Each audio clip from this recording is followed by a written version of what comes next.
एक ऐसी देवी जिनकी पूजा सुहागिनों के लिए वर्जित है। एक ऐसी देवी जिनकी पूजा घर में नहीं कर सकते।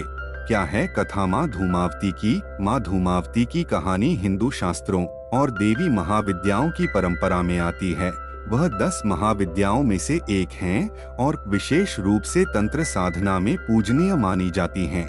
उनकी कथा रहस्यमयी, गंभीर और ज्ञान से भरपूर है। कहा जाता है कि माँ धूमावती सत्य का प्रत्यक्ष रूप हैं। वह जीवन की कठोर सच्चाइयों का प्रतिनिधित्व करती हैं, जैसे वृद्धावस्था, दुख, दरिद्रता और विरक्ति।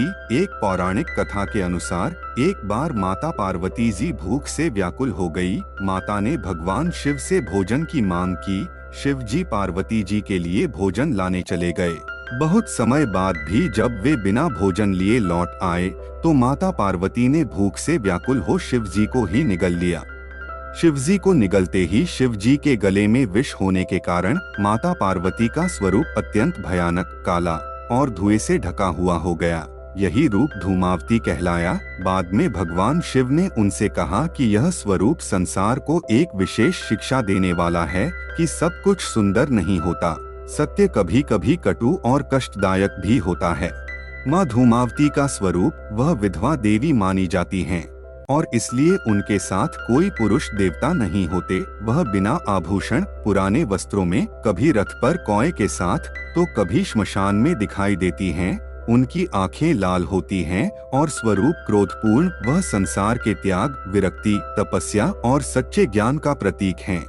माँ धूमावती की उपासना तांत्रिक साधक उनकी साधना विशेष समय में करते हैं। जैसे अमावस्या को उन्हें काले वस्त्र, काले तिल, नीम की पत्तियां आदि अर्पित की जाती हैं।